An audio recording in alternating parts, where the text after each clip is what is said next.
Hello प्यारे बच्चों, स्वागत है आप सभी का हमारे YouTube channel B A student point में। तो बच्चों, आज आप लोगों के समक्ष हम ला चुके हैं B A B C fourth semester, जो कि आपका चाहे आप कहीं फोर्थ सेमेस्टर एग्जामिनेशन 2024 के लिए काफ़ी महत्वपूर्ण क्वेश्चन आपको सॉल्व कराने वाले हैं। ठीक, चाहे वह आपका बी ए हो या फिर बी एस सी हो, और आपका जो सब्जेक्ट है जियोग्राफी, और आपका जो पेपर में है इकोनॉमिक जियोग्राफी। ठीक, चलिए आज के सेशन को फटाफट करते हैं स्टार्ट। दोस्तों, खास तौर पर ये जो क्वेश्चन जो है डॉक्टर राम मनोहर लोहिया वालों के लिए है, लेकिन सभी यूनिवर्सिटी के बच्चे देख सकते हैं, क्योंकि सभी यूनिवर्सिटी में जो सब्जेक्ट है यही होता है। तो उसमें कुछ क्वेश्चन आपको ज़रूर रिपीट, यानी कि कुछ क्वेश्चन ज़रूर आपको देखने को मिलेंगे। ठीक, चलिए आज के सेशन को स्टार्ट कर लेते हैं। दोस्तों, हमारा जो सेशन है, सेक्शन ए में पहले क्या होता था, तो यहाँ पर आप लोग देख रहे हो नोट में कुछ 7 प्रश्नों के उत्तर देना है आपको। ठीक, आपका जो सेक्शन है यानी कि खंड आ है, केवल उनमें से आपको 10 प्रश्न दिए जाएंगे, जिनमें से आपको केवल 7 प्रश्नों के उत्तर देना है।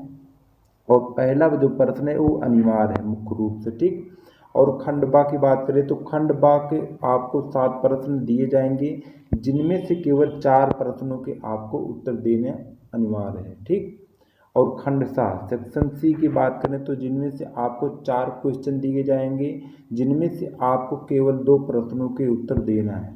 ठीक, इसके बाद बात कर लेते हैं खंड आ में आपको वर्ड्स की। खंड आ में आपको पूरे 50 वर्ड्स शब्दों में आपको उत्तर देना है, और खंड बा में आपको पूरे 150 शब्दों में उत्तर देना है। ठीक, और खंड सा की अगर बात करें तो जो आपकी अधिकतम शब्द सीमा है, इसमें लिमिट है 450 शब्दों में आपको उत्तर देना है खंड सा की तरफ से। ठीक, चलिए दोस्तों, आज के सेशन को स्टार्ट कर लेते हैं। हमारा क्वेश्चन देख लेते हैं सेक्शन ए में। तो सेक्शन ए में दोस्तों आपको पूरे 10 क्वेश्चन हैं, हम पूरे 10 क्वेश्चन सॉल्व कराएंगे, लेकिन आपको केवल 7 ही क्वेश्चन सॉल्व करना है। ठीक, चलिए स्टार्ट करते हैं। दोस्तों, हमारा पहला क्वेश्चन है। पहला क्वेश्चन क्या है? आर्थिक भूगोल की परिभाषा देना है। ठीक, तो आर्थिक भूगोल क्या होता है, एक प्रकार से कहें तो आर्थिक भूगोल जो होती है मानव भूगोल की एक प्रमुख शाखा होती है। ठीक, जिसमें भूतल पर मानवीय आर्थिक क्रियाओं जैसे एक स्थान से दूसरे स्थान पर पाई जाने वाली विभिन्नता का अध्ययन किया जाता है। ठीक, इसके अंतर्गत विभिन्न प्रकार की आर्थिक क्रियाओं के वितरण प्रतिरूपों तथा उन कारकों एवं प्रकर्मों का अध्ययन किया जाता है जो भूतल पर, पृथ्वी पर इन प्रतिरूपों के क्षेत्रीय विभेदशीलता को प्रभावित करते हैं। ठीक, एक प्रकार से कहें तो ऐसे भी आप कह सकते हैं कि आर्थिक भूगोल हमें ऐसे प्राकृतिक संसाधनों की स्थिति, प्राप्ति और वितरण आदि से परिचित कराते हैं, जिनके द्वारा वर्तमान में किसी भी देश की आर्थिक उन्नति हो सके। इसके द्वारा ही हमें पता चलता है कि किसी देश में पाई जाने वाली प्राकृतिक संपत्ति का किस विधि द्वारा कहाँ पर और किस कार्य के लिए उपयोग किया जाना चाहिए। ठीक, इस तरह की आप आर्थिक भूगोल की परिभाषा दे सकते हैं। ठीक, दोस्तों, सेक्शन ए का हम दूसरा क्वेश्चन देखते हैं। संसाधन की परिभाषा आपको बताना। संसाधन एक प्रकार से क्या होता है,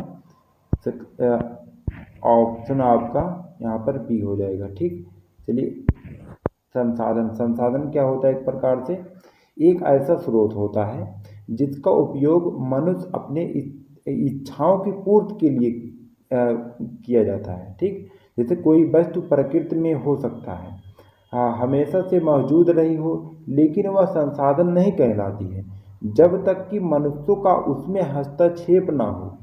हमारे पर्यावरण में उपलब्ध हर वस्तु संसाधन कहलाती है, लेकिन इसका इस्तेमाल हम अपनी आवश्यकताओं की पूर्ति के लिए करते हैं, जिन्हें बनाने के लिए अपने प्रौद्योगिकी का निर्माण करते हैं, जिनका इस्तेमाल सांस्कृतिक रूप से मान्य है। यही आपका जो संसाधन हो गए। ठीक, तो आपका फिर सेक्शन सी आपका देख लेते हैं। सेक्शन ए का आपका देखते हैं तीसरा क्वेश्चन, आर्थिक क्रिया की परिभाषा। ठीक, दोस्तों, आर्थिक क्रिया क्या होती है, एक प्रकार से कहें तो आपको बताना है। आर्थिक क्रिया होती है, तो आर्थिक क्रिया का जो तात्पर्य एक प्रकार से होता है उस क्रिया से होता है जिसमें मनुष्य अपनी आवश्यकताओं की पूर्ति हेतु अर्थ के माध्यम से व्यवहार बनाए करता है। ठीक, अर्थात संसाधनों की उपभोग द्वारा अपनी आवश्यकताओं की पूर्ति करना होता है। ठीक, एक प्रकार से आप ऐसे भी लिख सकते हैं कि मनुष्य की वह सभी क्रियाएं जो धन के उत्पादन, विनिमय, वितरण और उपयोग के संबंध रखती है, ठीक, आर्थिक क्रिया कहलाती है। इस तरीके का आप लिख सकते हैं, यानी कि मनुष्य की वह सभी कर्ज जो दो धन कमाने और कर्ज करने के संबंध रखते हैं। ठीक, इस तरीके आप आर्थिक क्रिया में लिख सकते हैं। फिर आपका सेक्शन एक आपका है क्वेश्चन नंबर चौथा डी। ठीक, आर्थिक संगठन। आर्थिक संगठन क्या होता है आपको बताना। तो आर्थिक संगठन एक प्रकार से क्या होता है, आर्थिक संगठन संगठन मतलब एक प्रकार तरीका है। ठीक, क्या होता है, वह तरीका जिसमें वस्तुओं के उत्पादन और वितरण के संसाधनों को व्यवस्थित किया जाता है। ठीक, उसे ही हम आर्थिक संगठन कहते हैं। ठीक, तो आर्थिक संगठन एक प्रकार से इसमें क्या होता है, 38 सदस्य देशों की एक अंतर सरकारी आर्थिक संगठन होती है, जिसकी स्थापना 1960 में आर्थिक प्रगति और विश्व व्यापार को प्रोत्साहित करने हेतु की गई थी।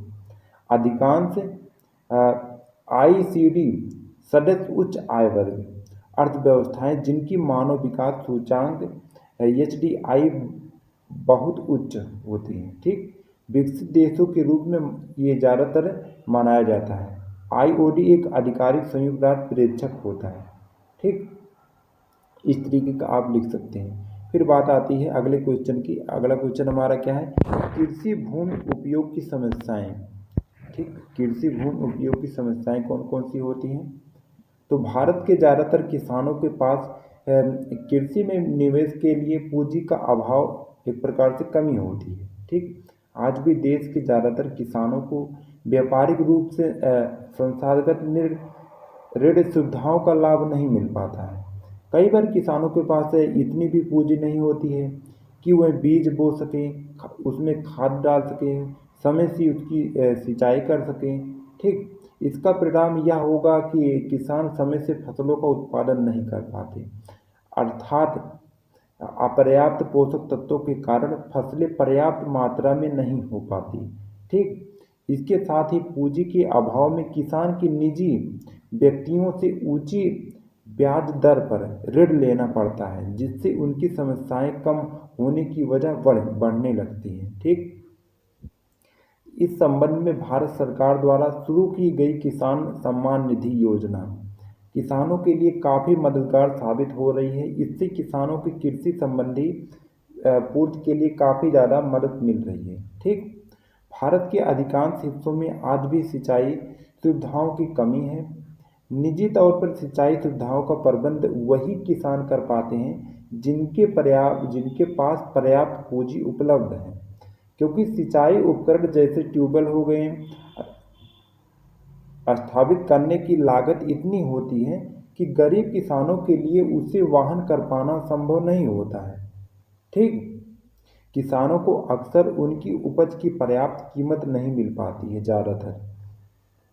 इसका एक बड़ा कारण यह भी होता है कि वह अपनी फसलों को विभिन्न कारणों से जैसे ऋण चुकाने के लिए न्यूनतम समर्थन MSP से कम कीमतों पर बेच देते हैं। ठीक, और कुछ कारणों में भी कृषि में आधुनिक उपकरणों और तकनीक का प्रयोग न कर पाना, परिवहन सुविधाओं की कमी होना, भंडारण सुविधाओं में कमी होना, परिवहन की सुविधाओं में भी कमी होना एवं अन्य आधारभूत सुविधाओं का अभाव या मिट्टी की गुणवत्ता में कमी के कारण उपज में कमी अत्यधिक होती रहती है। ठीक, इस तरीके का आप लिख सकते हैं। फिर आपका सेक्शन ए का आपका अगला क्वेश्चन है, भारत में सूती वस्त्र उद्योग। ठीक, भारत में सूती वस्त्र उद्योग कब हुआ था एक प्रकार से कहें तो भारत में सूती वस्त्र उद्योग उपयोग की परंपरा बहुत पुरानी है, काफ़ी समय से। ठीक, सिंधु सभ्यता में बने वस्त्रों की मांग यूरोपीय और मध्य पूर्व के देशों में बहुत अधिक थी। उस समय में उस काल में सूती वस्त्र उद्योग ग्रामीण या कुटीर उद्योग के रूप में संचालित किया जाता था। ठीक, वस्त्र के लिए यानी कि कपड़े के लिए धागा बनाने की मशीन मात्र एक चरखा ही थी। 19वीं शताब्दी के आरंभ काल में कोलकाता के निकट सूती मिल की स्थापना की गई थी। ठीक, परंतु उस उद्योग का वास्तविक विकास सन 1954 ईस्वी में प्रारंभ हुआ, जब पूर्ण रूप से भारतीय पूंजी द्वारा मुंबई में सूती मिल की स्थापना की गई थी। ठीक, वास्तविक विकास सन 1954 से प्रारंभ हुआ था। ठीक, उत्पादन एक प्रकार से कब हुआ? सूती वस्त्र उद्योग भारत का जो प्राचीनतम एक महत्वपूर्ण उद्योग है, यह वर्तमान में भारत का सबसे बड़ा तथा सबसे विकसित उद्योग है। ठीक, यह देश के कुल औद्योगिक उत्पादन में लगभग 14% का अंशदान करता है।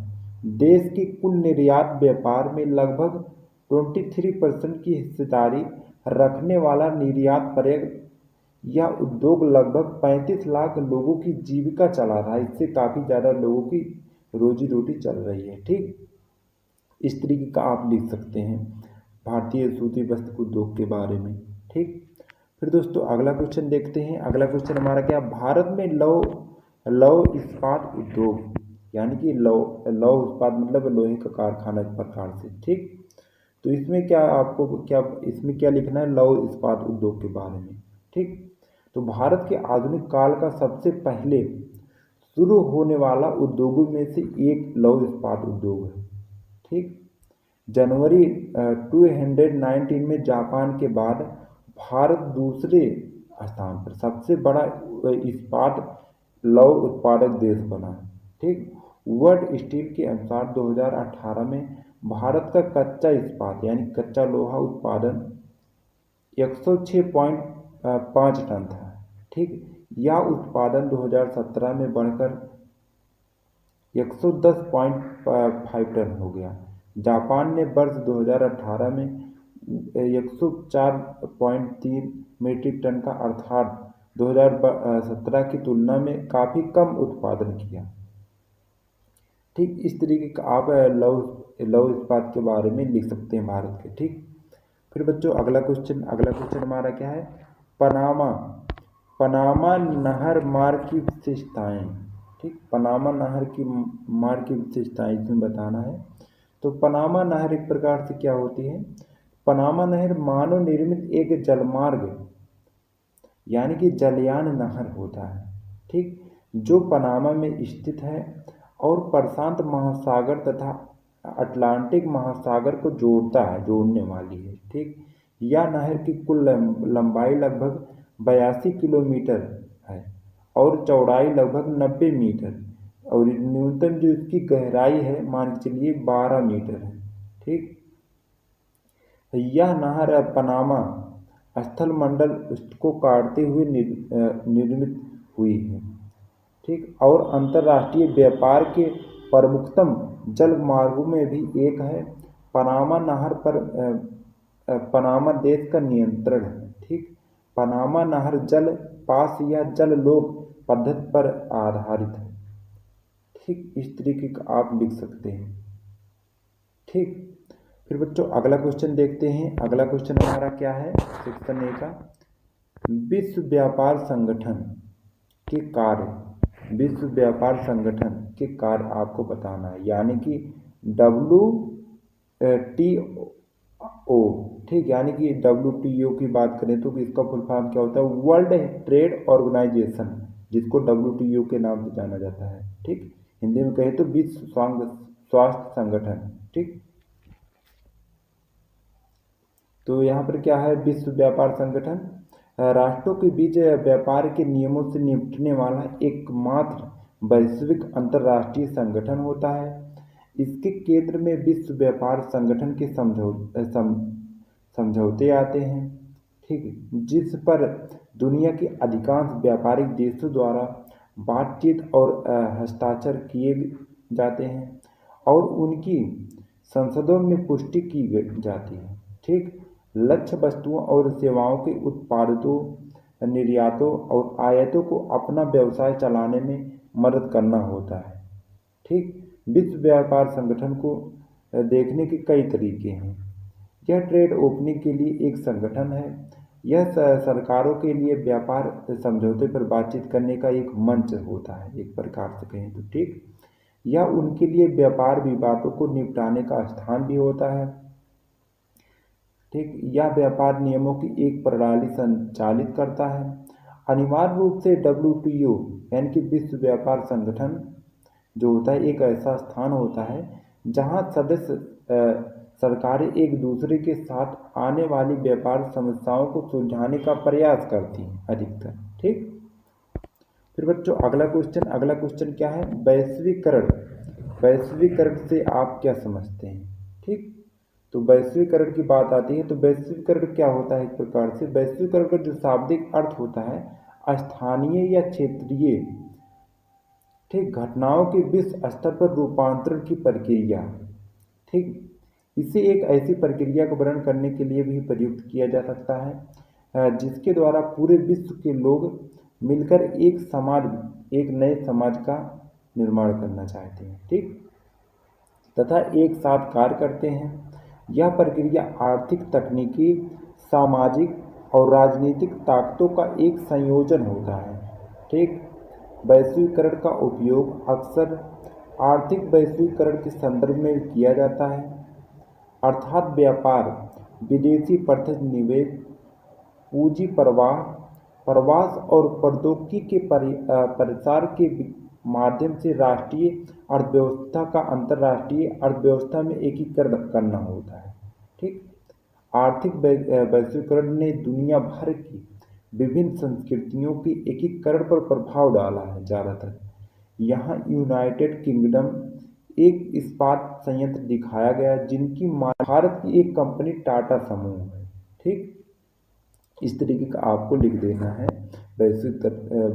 वैश्वीकरण, ठीक। फिर बच्चों सेक्शन बी में देखते हैं हमारा खंडवा में आपको यहाँ पर लगभग 7 क्वेश्चन देखने को मिलेंगे जिनमें से आपको केवल 4 प्रश्नों के उत्तर देने हैं 150 शब्दों में प्रत्येक क्वेश्चन, ठीक। चलिए देख लेते हैं हमारा पहला क्वेश्चन इनमें से। दोस्तों इनमें से थोड़ा क्या करेंगे, जो इम्पोर्टेंट क्वेश्चन है जो आपकी परीक्षा की दृष्टि में यानी कि 2024 की परीक्षा में आने की संभावना है उसी क्वेश्चन को हम सॉल्व कराएंगे, ठीक। इनमें से केवल आपको 4 प्रश्नों के उत्तर देने हैं, ठीक।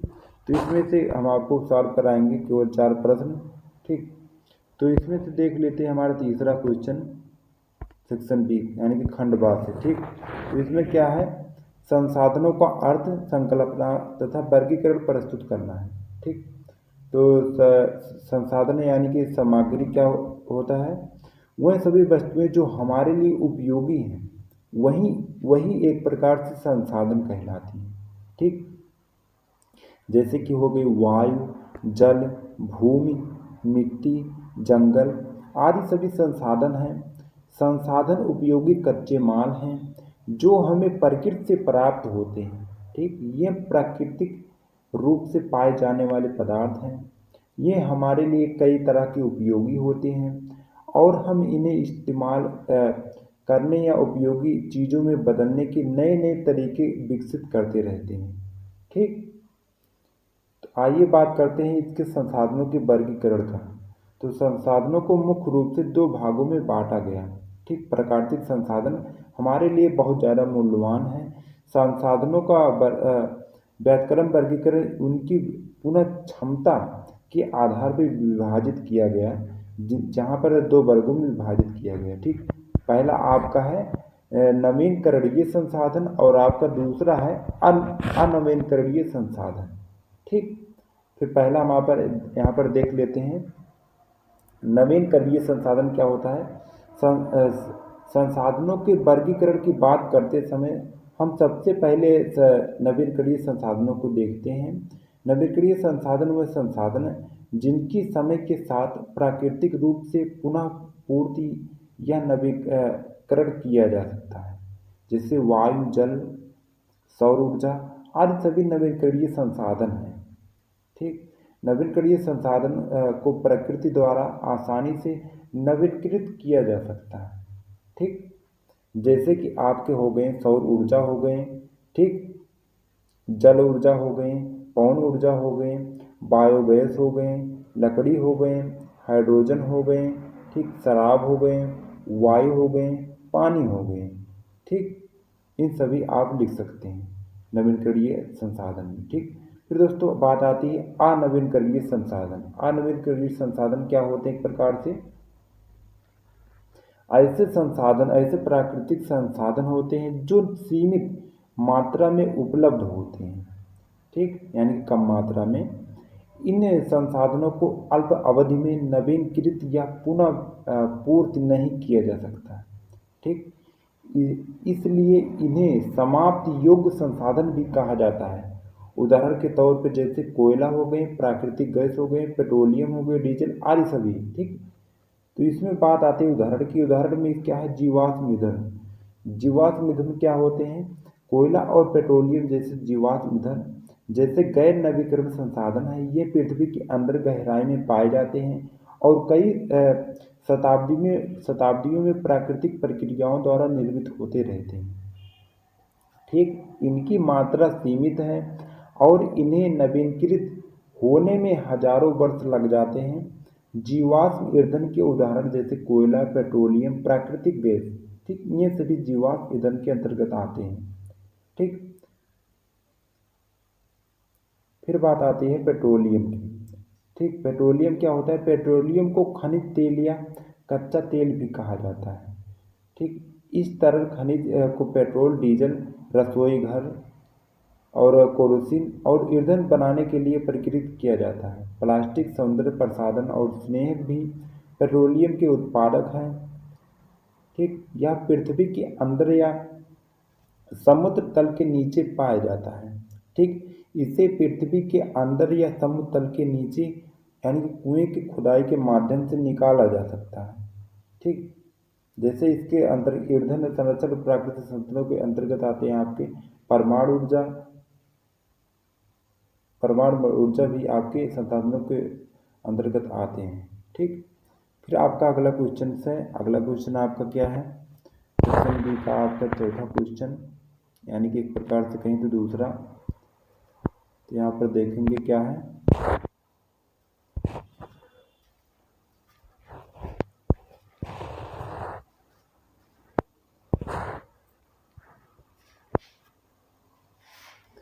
देखेंगे छठा क्वेश्चन, विश्व को कृषि प्रदेशों में विभाजन के आधारों की व्याख्या कीजिए। ठीक, इनसे आपका छठा क्वेश्चन क्या है? विश्व को कृषि प्रदेशों में विभाजन की व्याख्या। तो एक प्रकार से कहीं कृषि क्या होती है? तो कृषि एक प्रकार से क्या होती है? जिसके अंतर्गत फसलों को उगाने व पशुओं को पालने का अध्ययन किया जाता है, वही आपकी कृषि होती है। ठीक, तो इसके वर्गीकरण की बात कर लेते हैं कृषि की। तो कृषि को एक प्रकार से कृषि के प्रकार की बात करें तो कृषि एक प्रकार से बहुत प्रकार के होते हैं। जैसे आपकी हो गई स्थानांतरित कृषि, जीविका कृषि, व्यापारिक कृषि, गहन कृषि, विस्तृत कृषि, मिश्रित कृषि, दुग्ध कृषि, तट कृषि, विशिष्ट बागवानी कृषि, व्यापारिक बागायती कृषि। ठीक, कृषि के बहुत सारे प्रकार देखने को मिलेंगे। ठीक,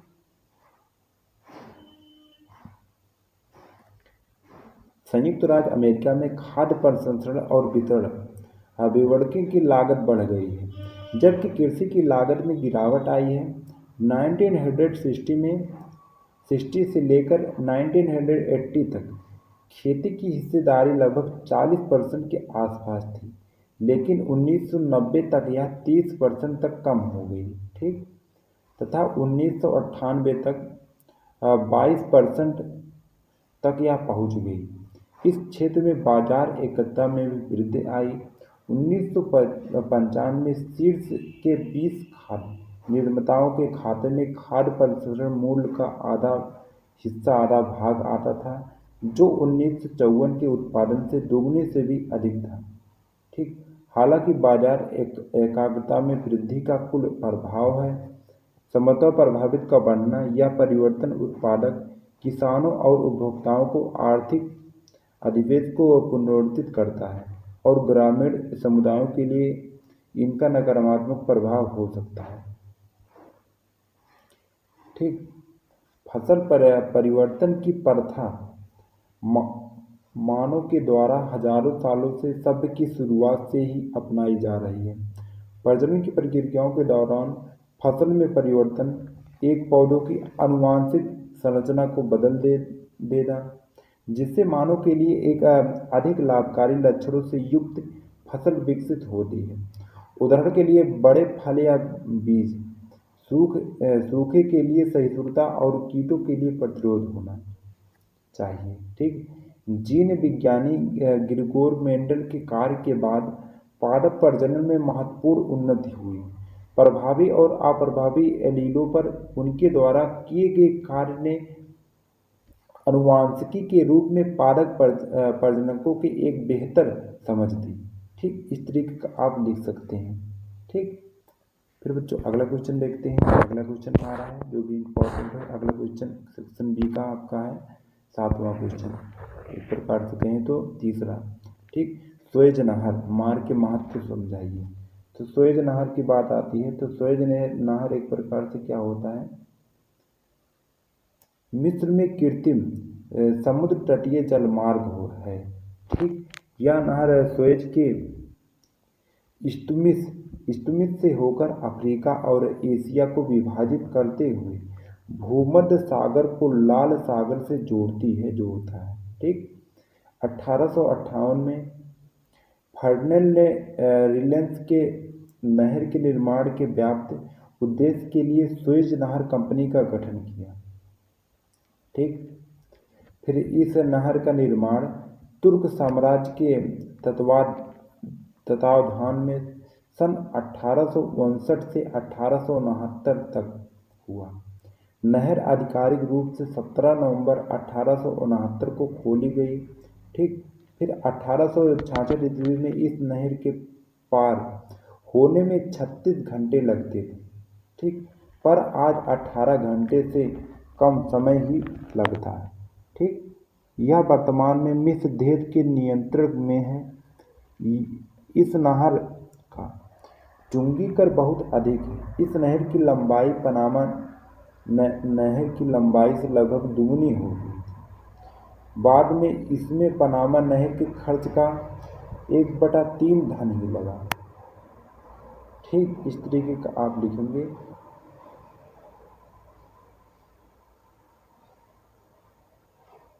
इसकी लंबाई की अगर बात करें तो इस नहर की सुएज नहर की लगभग लंबाई है 193 किलोमीटर। ठीक, और मैक्सिमम इसकी चौड़ाई है लगभग 78 मीटर। ठीक, इसकी अगर दोस्तों व्यापार की बात करें तो इसकी व्यापार कैसे किया जाता है। सुएज नहर मार्ग से भारत की खाड़ी के देशों से खनिज तेल, भारत तथा अन्य एशियाई देशों से अभ्रक, लौह अयस्क, मैग्नीज, चाय, कहवा, जूट, रबड़, कपास, ऊन, मसाले, चीनी चमड़े, खाले, सागवान की लकड़ी, सूती वस्त्र, हस्तशिल्प आदि पश्चिमी यूरोपीय देशों तथा उत्तरी अमेरिका को भेजी जाती थी इसके माध्यम से। ठीक, इस नहर के माध्यम से, तथा इन देशों से रासायनिक पदार्थ, इस्पात, मशीनों, बीजाणु उपकरण, औषधियों, मोटर गाड़ियों, वैज्ञानिक उपकरणों आदि का आयात किया जाता था। ठीक, सुएज नहर जलमार्ग में जलयान लगभग 12 से 15 किलोमीटर प्रति घंटे की गति से चलते हैं। ठीक, क्योंकि तेज गति से अगर चलने पर नहर के किनारे टूटने का भय बना रहता है। ठीक, इस नहर को पार करने में सामान्यतः लगभग 12 घंटे का समय लगता है। ठीक, इस नहर से एक साथ 2 जलयान पार नहीं कर सकते, परंतु जब यह जलयान निकलता है तो दूसरे जलयान को गोदी में बांध दिया जाता है। इस प्रकार इस नहर से होकर एक दिन में अधिकतम 24 जलयानों का आवागमन हो सकता है। ठीक, सुएज नहर बन जाने से यूरोप एवं सुदूर पूर्व के देशों के मध्य दूरी बहुत घट गई। जैसे कि लिवरपूल की लिवरपूल से मुंबई आने में 7,250 किलोमीटर तक तथा हांगकांग पहुंचने में 4500 किलोमीटर। ठीक, जबकि न्यूयॉर्क से मुंबई पहुंचने में केवल 4,500 किलोमीटर की दूरी तय करनी पड़ती थी। ठीक, इस नहर के कारण ही भारत तथा यूरोपीय देशों के बीच व्यापार संबंध स्थापित हुए। ठीक, इस तरीके का आप लिख सकते हैं। फिर बच्चों अगला क्वेश्चन देखते हैं। क्वेश्चन नंबर आपका है 8वां, एक प्रकार से कहें तो सेक्शन बी का चौथा क्वेश्चन। ठीक, देख लेते हैं। तो इसमें क्या है, ट्रांस साइबेरियन रेल मार्ग के व्यापारिक महत्व को समझाइए। ठीक, समझाना है इसमें। तो ट्रांस साइबेरियन एक प्रकार से क्या होता है, ट्रांस साइबेरियन रेल मार्ग एक प्रकार से। ठीक, जिसे इसको एक प्रकार से ऐतिहासिक रूप से ग्रेट साइबेरियन रूट के नाम से भी जाना जाता है। ठीक, जिसे अक्सर ट्रांसिव में छोटा किया गया है। ठीक, एक बड़ी रेलवे प्रणाली है जो यूरोपीय रूस को रूसी सुदूर पूर्व से जोड़ती है। ठीक, 9,289 किलोमीटर मील से अधिक इसकी लंबाई है, इसमें फैली हुई है। ठीक, दुनिया की सबसे लंबी रेलवे मार्ग है यह पश्चिम में मॉस्को शहर से पूर्व में वालिदियो शहर तक चलता है। ठीक, रूसी साम्राज्य की अवधि के दौरान सरकारी मंत्रियों, जिन्हें व्यक्तिगत रूप से अलेक्जेंडर और उनके बेटे निकोलस द्वारा नियुक्त किया गया था। ठीक, इन्होंने 1891 और 1916 के बीच रेल मार्ग नेटवर्क के निर्माण की निगरानी की। ठीक, इसके पूरा होने के पहले लाइन ने उन यात्रियों को आकर्षित किया जिन्होंने अपने अनुभागों का दस्तावेजीकरण किया था। 1916 से ट्रांस साइबेरियन रेलवे ने मॉस्को को व्लादिवोस्तोक से सीधे जोड़ दिया। 2021 तक रूस के पड़ोसियों जैसे मंगोलिया, चीन और उत्तर कोरिया इनके साथ कनेक्शन बनाए जाने के कारण विस्तार परियोजनाएं चल रही हैं। ठीक, इसके अंतर्गत नए पुलों एवं सुरंगों के साथ टोक्यो, जापान तथा नेटवर्क का विस्तार करने के प्रस्ताव और बातचीत हुई। ठीक, जो रूसी द्वीप सखालिन और जापानी द्वीप होक्काइडो के माध्यम से मुख्य भूमि रेलों को जोड़ती है। ठीक, मुख्य मार्ग मॉस्को में यूरियो-ओस्लाकी फोवजल के शुरू होता है। यूरियो-ओस्लाव एवं चेंचाविन्स्क से दक्षिण साइबेरिया के माध्यम से इन तक चलता है। दूसरा प्राथमिक मार्ग ट्रांजिशन मंचूरियन है। ठीक, तीसरा प्राथमिक जो मार्ग है ट्रांस मंगोलियाई रेलवे है, जो बैकाल झील के पूर्वी तट पर उलान उड़े तक ट्रांस साइबेरियन के साथ मेल खाता है।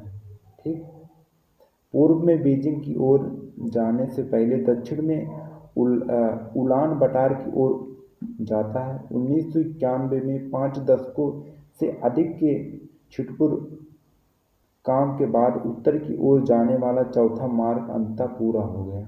ठीक, इस तरीके का आप इसके बारे में लिख सकते हैं। मार्च और अगस्त 1918 में जापान और संयुक्त राज्य अमेरिका की अपनी यात्रा पर सैन्य नेता मिलान रस्तिस्लाव स्टेफानिक मॉस्को से वालिदियो की यात्रा कर रहे थे। ठीक, अगर इसकी ऊंचाई की बात करें तो इसकी ऊंचाई लगभग कितनी है, 1070 मीटर ऊंचाई के दर्रे पर यह टिकी हुई है, जो ट्रांसबाइकल रूप से जबायफाल्की काय में साइबेरिया रूप में के पर्वत पर स्थित है। ट्रांस साइबेरियन रेलमार्ग चिता के पहाड़ों से होकर गुजरता है और ऊंचाइयों को पार करके एक सुरंग से गुजरने के पहले सीमा के समांतर चलता है। ठीक, इस तरीके का आपको लिखना है। ठीक, फिर बच्चों अगला क्वेश्चन देखते हैं सेक्शन यानी कि खंड सा का आपका पहला क्वेश्चन देख लेते हैं, जिनमें से क्या है आपको इनमें से आपको 4 क्वेश्चन देखने को मिलेंगे, लेकिन आपको केवल 2 प्रश्नों के उत्तर देने हैं, पूरे आपको 450 शब्द में। ठीक, इसका ध्यान रखेंगे आप। तो इसमें देख लेते हैं हम 2 इम्पॉर्टेंट क्वेश्चन जो हैं। तो इसका एक प्रकार से कहें तो ये आपका काफ़ी ज़्यादा मोस्ट इम्पॉर्टेंट क्वेश्चन है। ठीक, विकासशील देशों के विकास पर वैश्वीकरण के प्रभाव की विवेचना कीजिए। ठीक, तो विकासशील अगर देशों की बात करें तो क्या होता है, एक प्रकार से वैश्विक प्रभाव। ठीक, वैश्विक एक प्रकार से क्या है, वैश्वीकरण वैश्विक आर्थिक, राजनीतिक और सांस्कृतिक एकीकरण की एक प्रक्रिया होती है। ठीक, इसमें विश्व को एक छोटा सा गांव बना दिया जाता है, देशों के बीच सीमाएं टूट गई होती हैं। वैश्वीकरण का इतिहास 20वीं शताब्दी के उत्तरार्ध तक चलता था। परिवहन और संचार प्रौद्योगिकी के विकास के कारण ऐसी स्थिति उत्पन्न हुई जहां राष्ट्रीय सीमाएं आर्थिक गतिविधियों के लिए बहुत सीमित हो गई। ठीक, विकासशील देशों में आर्थिक वैश्वीकरण 2002 से लेकर वैश्वीकरण विकासशील देशों में तेजी से महत्वपूर्ण भूमिका निभा रहा है। यह देखा जा रहा है कि वैश्वीकरण के कुछ फायदे जैसे आर्थिक प्रक्रियाएं, तकनीकी विकास, राजनीतिक प्रभाव, ठीक, स्वास्थ्य प्रणालियां, सामाजिक और प्राकृतिक पर्यावरण कारक, इसका हमारे दैनिक जीवन पर बहुत लाभ होता है। ठीक, वैश्वीकरण ने विकासशील देशों के लिए नए अवसर पैदा कर दिए हैं, जैसे प्रौद्योगिकी हस्तांतरण का वादा पूरा करना, विकसित देशों के बाजारों तक पहुंच के अधिक अवसर, विकास और उत्पादकता, जीवन स्तर में सुधार लाना। हालांकि यह सच नहीं है कि इस घटना के सभी प्रस्ताव सकारात्मक हैं, क्योंकि वैश्वीकरण ने नई चुनौतियों का भी बल दिया है, जैसे पर्यावरणीय गिरावट, वाणिज्यिक वित्तीय सीमा, ये सभी आपके जो नई चुनौतियां हैं। ठीक,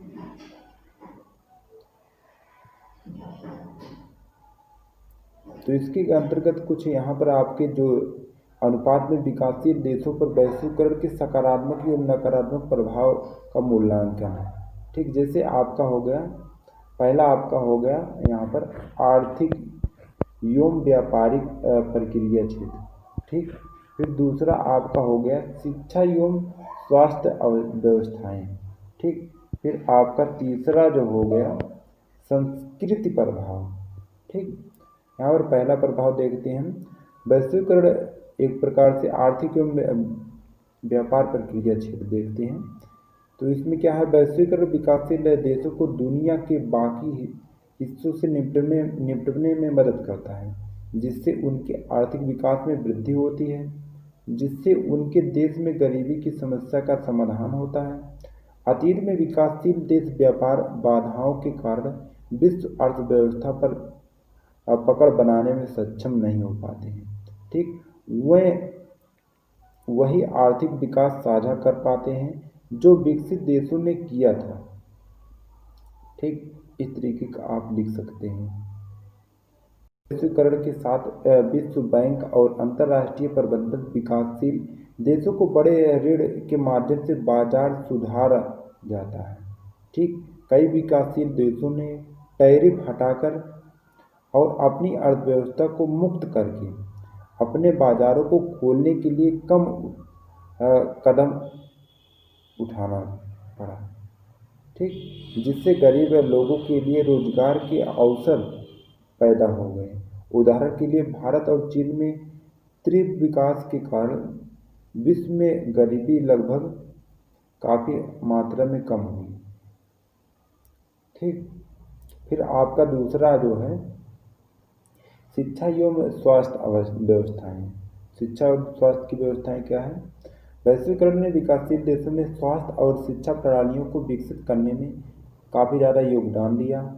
हम स्पष्ट रूप से देख पा रहे हैं कि हाल के वर्षों में शिक्षा की वृद्धि हुई, क्योंकि वैश्वीकरण उन नौकरियों के लिए उत्प्रेरक है जिनके लिए उच्च कौशल सेट की आवश्यकता होती है। ठीक, इस मांग ने लोगों को उच्च शिक्षा प्राप्त करने की अनुमति दी। किसी भी राष्ट्र को बेहतर बनाने के लिए स्वास्थ्य और शिक्षा बुनियादी उद्देश्य होते हैं और आर्थिक विकास और स्वास्थ्य और शिक्षा प्रणालियों के बीच मजबूत संबंध होते हैं। आर्थिक विकास के माध्यम से विकासशील देशों के जीवन स्तर और जीवन प्रत्याशा को निश्चित रूप से सुधारा जा सकता है।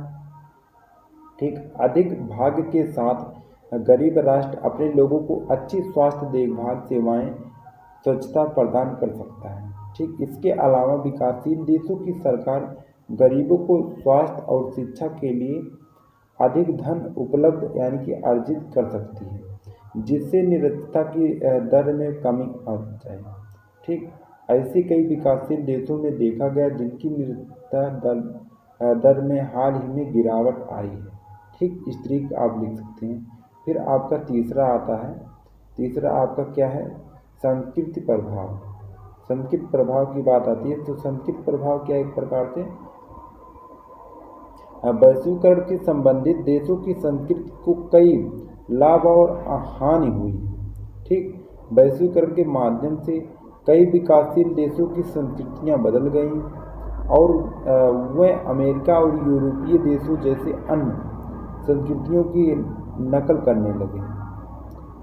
ठीक, वैश्वीकरण से पहले अन्य देशों और उनकी संस्कृतियों के बारे में जानना संभव नहीं होगा। ठीक, टेलीविज़न, रेडियो, सैटेलाइट और इंटरनेट जैसे वैश्वीकरण के महत्वपूर्ण उपकरण के कारण आज यह जान पाना संभव हो गया कि अमेरिका, जापान और ऑस्ट्रेलिया जैसे देशों में क्या हो रहा है प्रेजेंट टाइम में। ठीक, इसके अलावा वैश्वीकरण के माध्यम से दुनिया भर में लोग एक दूसरे को बेहतर तरीके से जान पा सकते हैं। ठीक, जान पाते हैं। उदाहरण के लिए यह देखना आसान है कि अधिक से अधिक हॉलीवुड सितारे अमेरिका की विभिन्न संस्कृतियों को दर्शाते हैं।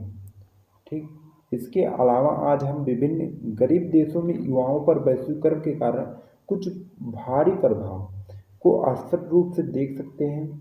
किशोरों को नाइकी की टी शर्ट और एडिडास जूते पहने, हिप हॉप संगीत बजाते, एप्पल आईपैड का उपयोग करते हुए देखना बहुत आम है। ठीक, और आईफोन और मैकडॉनल्ड कैफे के डाइनोज पिज्जा में खाना। ठीक, ऐसा लगता है कि आज हमने केवल उनकी भाषा से नहीं अक्सर अलग कर सकते हैं। ठीक, दूसरी कई विकासशील देश वैश्वीकरण के बढ़ने के चिंतित हैं क्योंकि इससे उनकी अपनी संस्कृति, पारंपरिक पहचान, रीति रिवाज और उनकी भाषा नष्ट हो सकती है। ठीक, इराक, सीरियन, लेबनान और जॉर्डन ने कई अरब देशों ने विकासशील देशों के रूप में कुछ क्षेत्रों में नकारात्मक प्रभाव भी डाला है। उनकी संस्कृतियां विकासशील देश अध्ययन, रीति रिवाज और पारंपरिक बदलाव भी आए हैं। ठीक, वह विकसित देशों की तरह कपड़े पहनते हैं और व्यापार करते हुए कुछ लोग अपने पारंपरिक कपड़े पहन रहे हैं लेकिन कुछ पहले पहनते थे। इसके अलावा वैश्वीकरण के कारण स्थानीय भाषा में कई शब्द अभिव्यक्तियां लुप्त हो गई हैं क्योंकि बहुत से लोग अंग्रेजी और फ्रेंच शब्दों का उपयोग करने लगे हैं। इसके अलावा पारिवारिक जीवन में बड़े बदलाव आए हैं। युवा 18 वर्ष की उम्र में अपने परिवार को छोड़कर अकेले रहने की कोशिश करने लगता है। ठीक, इस तरीके का आप लिख सकते हैं विकासशील देशों के विकास पर वैश्वीकरण का प्रभाव। ठीक, फिर अगला क्वेश्चन देखते हैं।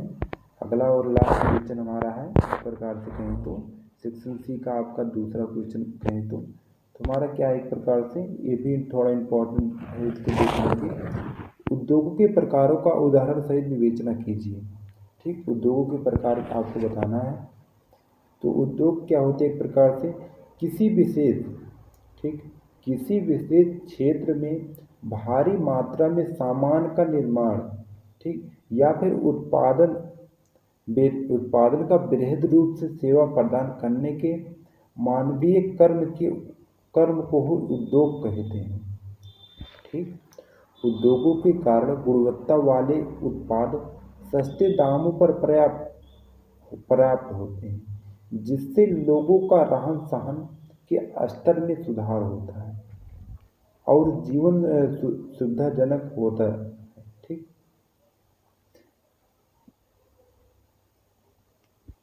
फिर बात आती है उद्योग में औद्योगिक क्रांति क्या है। ठीक, तो औद्योगिक क्रांति क्या होती है? औद्योगिक क्रांति के परिणाम स्वरूप यूरोप और उत्तरी अमेरिका में नए नए उद्योग धंधे आरंभ हुए। इसके बाद आधुनिक औद्योगिकरण ने पैर परासना आरंभ कर दिया। ठीक, इस काल में नई नई तकनीकें एवं ऊर्जा के नए साधनों के आवागमन ने उद्योगों को जबरदस्त बढ़ावा दिया। ठीक, उद्योगों के दो मुख्य पक्ष हैं जो इस तरह कुछ हैं। भारी मात्रा में उत्पादन। तो भारी मात्रा में उत्पादन क्या था? उद्योगों में मानक डिजाइन के उत्पादक भारी मात्रा में उत्पन्न किए जाते हैं। ठीक, इसके लिए स्वतः चालित मशीनें एवं असेंबली लाइन आदि का प्रयोग किया जाता था। ठीक, और दूसरा है कार्य का विभाजन। तो कार्य का विभाजन क्या था? उद्योगों में डिजाइन, उत्पादन, मार्केटिंग, प्रबंधन आदि कार्य अलग अलग या समूहों द्वारा किए जाते थे। ठीक, जबकि परंपरागत कारीगर द्वारा निर्माण में एक ही व्यक्ति सब कुछ करता था। इतने ही नहीं कि एक ही काम को छोटे छोटे अनेक कार्यों में बांट दिया जाता था। ठीक, दोस्तों इसके अगर वर्गीकरण की बात करें तो इसको मुख्य रूप से 4 भागों में वर्गीकृत किया गया है। ठीक, जैसे आपका हो गया पहला हो गया प्राथमिक क्षेत्र हो गए, और दूसरा द्वितीयक क्षेत्र, और तीसरा तृतीयक क्षेत्र, और चौथा हो गए चतुर्थ क्षेत्र। तो पहला जो हमारा है प्राथमिक क्षेत्र। प्राथमिक क्षेत्र में क्या होता है? इसमें मुख्यतः कच्चे माल के निष्करण यानी कि एक्सट्रैक्शन से संबंधित क्रियाकलाप आते हैं, जैसे खनन करना। ठीक, फिर द्वितीय क्षेत्र क्या होते हैं? सेकेंडरी सेक्टर क्या होता है? इसमें तेल शोषक कारखाने, निर्माण से जुड़े उद्योग धंधे आते हैं। ठीक, फिर आपका है तीसरा क्या है? तृतीय क्षेत्र। तो तृतीय उद्योग क्षेत्र एक प्रकार के क्या थे? टर्शियरी सेक्टर क्या थे? इसमें सेवाएं जैसे कानून, बैंक, स्वास्थ्य एवं उत्पादों के वितरण से संबंधित उद्योग आते हैं। ठीक, फिर आपका है चतुर्थ क्षेत्र। तो चतुर्थ क्षेत्र क्या था? एक प्रकार से यह अपेक्षाकृत नवीन क्षेत्र है। इसमें ज्ञान आधारित उद्योग आते हैं, जैसे अनुसंधान, ठीक, डिजाइन एवं विकास, कंप्यूटर और प्रोग्राम, जैव रसायन आदि आते हैं।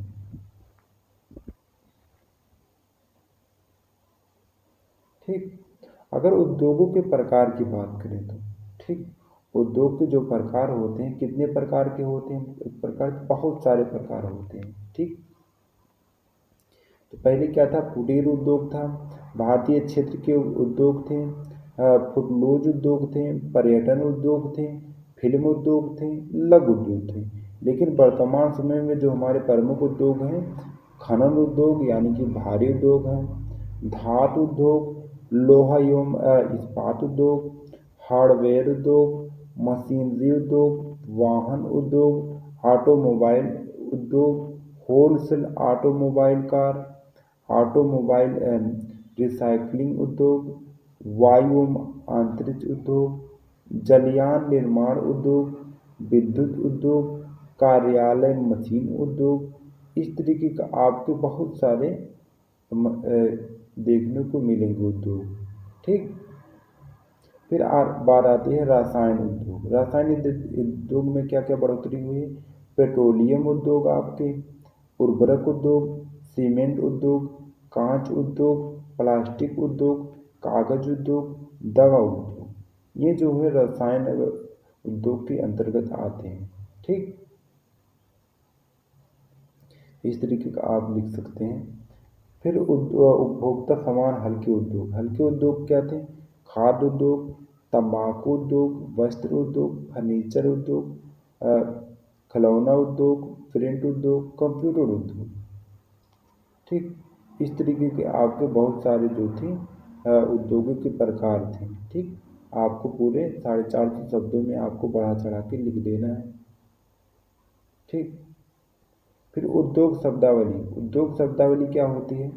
कृषि पर आधारित जो उद्योग होती है, जो उद्योग कृषि उत्पादों को औद्योगिक उत्पादों में परिवर्तित करता है, वही आपका कृषि पर आधारित उद्योग होता है। ठीक, फिर आधारभूत उद्योग क्या होता है? ये भारी उद्योग है जो अन्य उद्योगों के लिए आधारभूत है, जैसे लोहा तथा इस्पात उद्योग। ठीक, फिर सहकारी उद्योग क्या होते हैं? ये उद्योग लोगों के समूह द्वारा व्यवस्थित किए जाते हैं, जो कि कच्चे माल के उत्पादक होने के साथ साथ एक दूसरे के सहयोग से उद्योगों को चलाने में भी मदद करते हैं। ठीक, फिर बात आती है चौथा, उपभोक्ता उद्योग। तो उपभोक्ता उद्योग क्या होते हैं? ये उद्योग प्रमुख रूप से लोगों के उपभोग के लिए वस्तुएं प्रदान करते हैं, इनका काम होता है। ठीक, फिर कुटीर उद्योग प्रकार से क्या होते हैं? ये उद्योग घरों तथा गांवों में छोटे पैमाने पर चलाए जाते हैं अक्सर। ठीक, फिर छठा उद्योग हमारा है भारी उद्योग क्या होते हैं? एक प्रकार से ये उद्योग कच्चे माल का प्रयोग कर भारी माल तैयार करते हैं, जैसे लोहा और इस्पात उद्योग। ठीक, संयुक्त उद्योग एक प्रकार से वह उद्योग जो संयुक्त तथा निजी क्षेत्र के संयुक्त प्रयास से चलाए जा सकते हैं। ठीक, इस तरीके का आप उद्योग के बारे में आपको लिख देना है। ठीक, तो बच्चों वीडियो पसंद है, वीडियो को लाइक करें, चैनल पर नए चैनल सब्सक्राइब करें। फिर मिलते हैं नेक्स्ट किसी वीडियो में, तब तक के लिए जय हिंद, वंदे मातरम।